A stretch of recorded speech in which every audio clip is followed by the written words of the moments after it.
What financing options are available for commercial and residential solar? We discuss PPAs, leases, loans, and more in this video.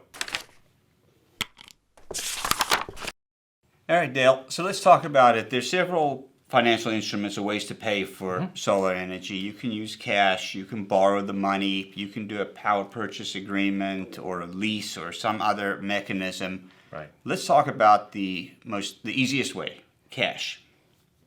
Yeah, well, the advantage to cash, Warren, is that all the savings stay with you. Right. I mean, any other method, whether it's a loan, a lease, a PPA, there's going to be third party involved. Right. And they're going to want to return on their money. So if you want to maximize your own savings, cash is the way to go. And typically what you can earn on cash is less than what you're going to pay one of these other parties. Right. That's why you would do it. Right. So that's your preference of options. If you have the cash, you have the capital available, that should be your first choice. What about solar loans, specifically for solar? There's nothing wrong with the solar loan. Now, the one thing, actually, there's a couple different types of loans you could get. Yeah. But we're talking commercial here. A solar loan is typically secured by the solar system. Right. But you could use your line of credit or some other methodology if you want. But typically, a solar loan has a little bit higher interest rate because it is secured by the solar system, right, not by land or a building or something like that. Right. There's nothing wrong with them. Solar loans typically have a little bit of a shorter term. So you might not get 20 years on it. You might get 7 to 10 years on a solar loan. Right. More typically. And sometimes some of these solar loans are designed and give you flexibility to pay for your tax credit up front and pay that back into the loan and reduce the principal payment. They're designed specifically for solar. Yeah, so they're bridging the time between when you pay the installer and when you're going to get the tax credit back, because there's going to be a gap there. Correct. What about power purchase agreements? They're somewhat complex. Yeah.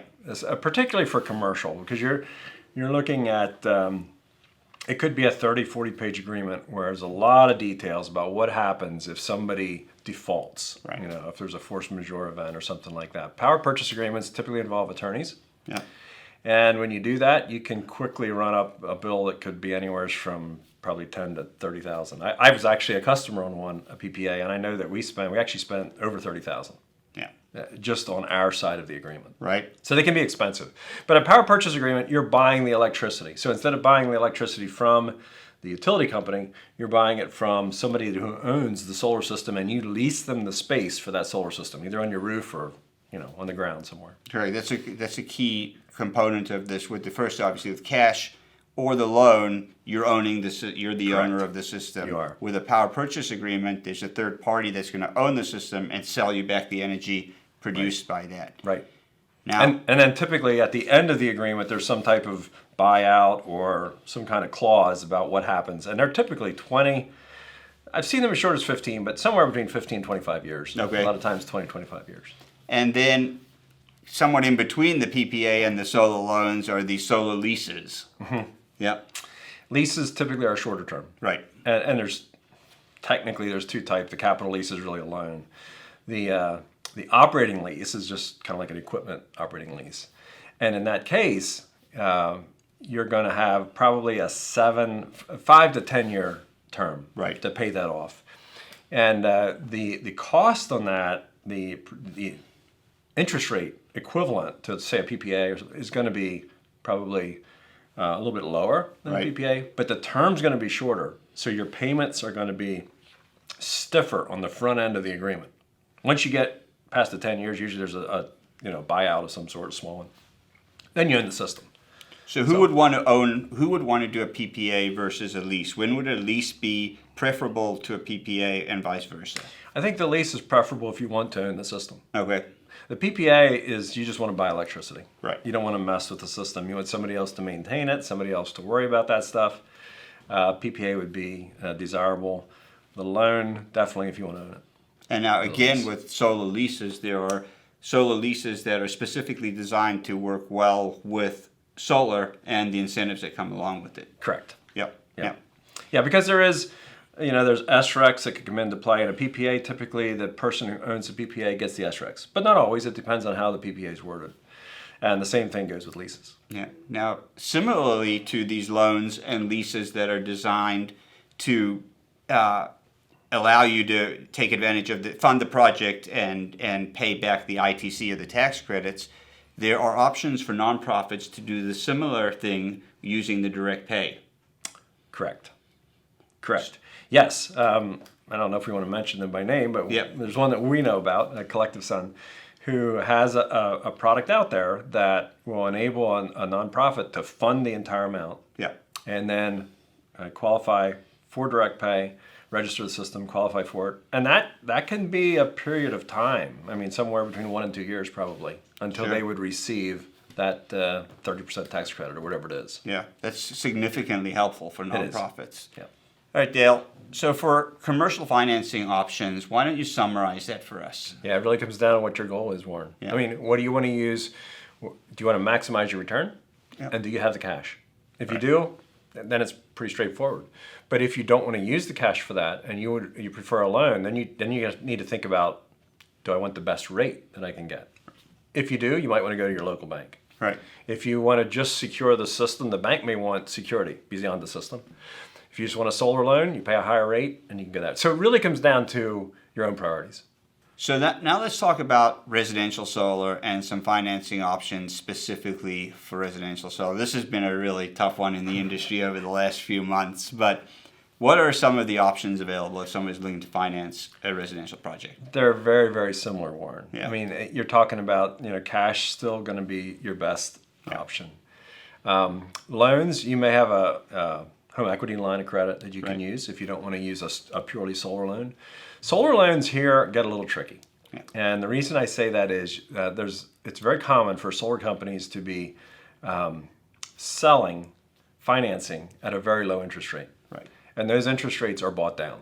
That's just the easiest way for me to say it. There's a dealer fee on the front end that's usually hidden to the end user. If we get involved with those, we do not hide it. The dealer fee's out there.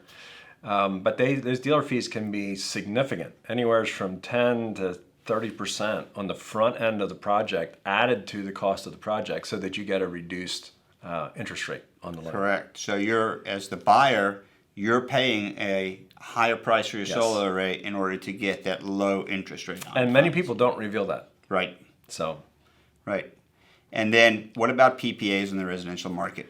well, PPAs, a lot of times solar companies will sell the monthly payment. Right. Because that's what homeowners are used to. We're all conditioned to pay a monthly payment for electricity. So if an easy way to sell solar is to walk into somebody's house and say, hey, we're going to reduce your electric bill by 10%. And you're going to sign this PPA agreement. They don't necessarily even call it that, but you're going to sign this agreement. And once you sign it, you now have an agreement for 20 years Yep. on the roof of your house.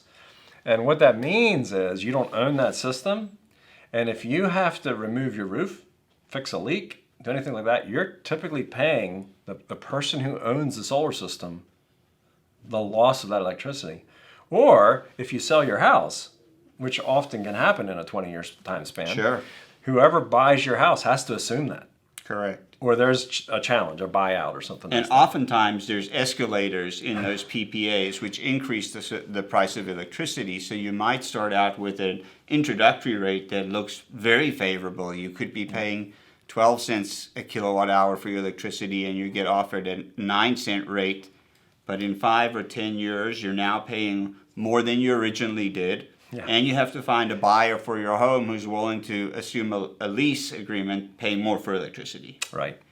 Yeah, and that's common. One of the challenges with going solar in a PPA model, where you're just talking about a monthly lease with an escalator, Yep. it's all estimated. Right. And I would suggest that if somebody's considering that they do a little research on what electricity rates have actually done over, say, the last 20 years, because you're signing a 20-year agreement. And Warren, if you go back more than 5 years, the inflation rate on electricity in the previous 10 was flat. Right. It just wasn't there. So if you get upside down and your PPA rate is higher than your utility rate, you're not saving any money. Right. And then finally, what about solar leases for residential? They're probably not as common, but there's some out there. Again, it's instead of paying for the kWh, you're paying a monthly fee, Right. for it. And I don't see that. We don't run into those a lot in the residential market. It's more the PPA model. It might be sold as a lease, but it's the PPA model. Right. Typically. All right, Dale. So why don't you summarize the residential financing options for us? Yeah. So it's going to come down to priorities here, Warren. It's do I have the cash? No. If you don't, then I need to have a loan or a lease. Do I want to maximize return? If I do, I want a loan. Right. And do I want the lowest interest rate that I can get? If I do, I probably want to consider my local bank. So you kind of have to walk through that. And my only comment to that is, at Paradise, Warren, we can help people with that. We don't sell financing, Right. and we don't make a penny off of any financing that we suggest to somebody. Right. So we try and take into account our consultants are trained to ask those kind of questions, and I think we can help with that. If you're a business leader or homeowner and want to see how solar can help you save more of your hard-earned money, visit paradiseenergy.com to request your free custom quote. In addition, our website is full of calculators, blogs, buyer guides, and more, all designed to help you on your way to a successful solar investment. Thanks for watching, and click here to watch the next video.